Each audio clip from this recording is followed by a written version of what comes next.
નમસ્કાર, સાંજના 6 વાગી રહ્યા છે. આપ જોઈ રહ્યા છો Gujarat first news room live સાથે હું છું માનસી સોની. મુખ્યપ્રધાન ભૂપેન્દ્ર પટેલે મહત્વનો નિર્ણય કર્યો છે.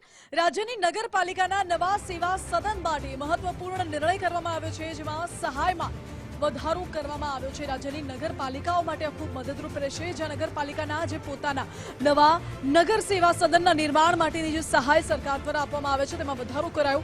અ વર્ગની નગરપાલિકાને ₹6 કરોડ અને બ વર્ગની નગરપાલિકાને ₹5 કરોડ, જ્યારે ક વર્ગની નગરપાલિકાને 4 કરોડ અને ડ વર્ગની નગરપાલિકાને 3 કરોડ રૂપિયાની સહાય અપાશે. હાલના નગર સેવા સદનમાં રિપેરિંગ કે એક્સપાન્શન માટે પણ સહાય આપવામાં આવશે. આ સાથે જ નવા ભવનોમાં લિફ્ટ, સોલાર સિસ્ટમ રાખવાની પણ રહેશે. વધુ જાણકારી સાથે જોડાયા છે સંવાદદાતા નિકુંજ જાની. નિકુંજ, ભૂપેન્દ્ર પટેલ સરકારે મહત્વપૂર્ણ નિર્ણય કર્યો છે નગરપાલિકાના નવા સેવા સદન માટે. શું છે અપડેટ્સ?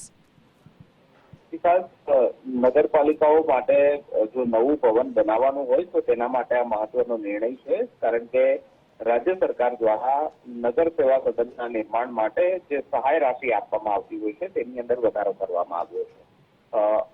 વર્ગ પ્રમાણે નગરપાલિકાઓની વહેંચણી કરવામાં આવતી હોય છે અને તે જ પ્રકારે આ સહાય રાશિ પણ સેવા સદન એટલે કે પોતાનું ભવન બનાવવા માટે મળવા પાત્ર થશે.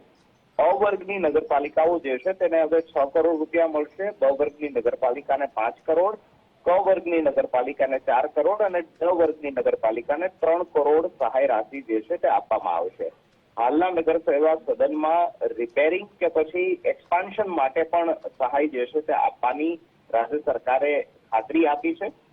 નવું જે સેવા સદન બનશે તેની અંદર સરકારે ક્રાઇટેરિયા પણ રાખ્યા છે કે જે ફૂલફિલ જે તે નગરપાલિકાએ કરવા પડશે, જેમાં નવા ભવનની અંદર લિફ્ટની સુવિધા રાખવી પડશે, સોલાર સિસ્ટમની સુવિધા જે છે તે વસાવવી પડશે, વરસાદના પાણીના સંગ્રહની રેન વોટર સ્ટોરેજની સિસ્ટમ પણ નગરપાલિકા જે નવા બનનાર છે સેવા સદન તેની અંદર રાખવાની રહેશે. તે પ્રકારનો ક્રાઇટેરિયા પણ રાખ્યો છે અને સાથે સરકારે સહાય રાશિની અંદર પણ વધારો કર્યો છે.